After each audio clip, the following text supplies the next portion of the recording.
સંપત્તિ, વારંવાર કહું ભક્તો, સંપત્તિ તમારું પ્રારબ્ધ હશે, તમે મહેનત કરી પ્રાપ્ત થઈ, સંપત્તિ સાથે મને વાંધોય નથી, પણ સંપત્તિ જોઈને ગાંડા નહીં થઈ જતા, બસ એટલી કરબદ્ધ પ્રાર્થના છે, ગાંડા નહીં થઈ જતા.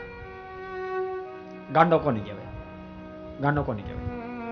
એ શું કરે એને પોતાને જ ખબર હોય, એને ગાંડો કહેવાય. ગાંડો કોને કહેવાય? એ શું કરે એને જ ખબર હોય, એને ગાંડો કહેવાય. એમ ભક્તો, ગુજરાત સૌરાષ્ટ્રમાં જન્મેલો યુવાન એ દારૂ પીવે, મીઠ ખાય, ઈંડા ખાય, તમને નથી લાગતું કે એને ખબર જ નથી કે હું શું કરું છું, હું શું કરું છું? ભક્તો, કદાચ લાખો કરોડો અબજો રૂપિયા હશે, પણ તમારી જિંદગીમાં તમે આવું નવું કરતા જો રહ્યા અને ધન તમે બીજાના માટે વાપરી ન શક્યા, તો યાદ રાખજો, એક દાડો એ કાગળિયાના ડૂચા તમારા માટે થઈ જાય, કાગળિયાના ડૂચા થઈ જાય. આ શબ્દો મારા તમે કલેજામાં ઉતાર લેજો, કલેજામાં ટાંકી લેજો, એ કાગળિયાના ડૂચા થઈ જશે. સાચું કહું છું ભક્તો, જેને પોતાની મુક્તિનો લક્ષ્ય નથી બંધાણો, ઓલો બિચારો ભાન નથી ને આટા મારે, એ ગાંડો છે ને, એ ભાન વિનાનો ગાંડો છે. અને ભક્તો, મોક્ષનું જેને અનુસંધાન નથી અને બુદ્ધિ જેની પાસે છે, એ ભાન સોતો ગાંડો છે, પણ બે ગાંડા છે, બે ગાંડા છે.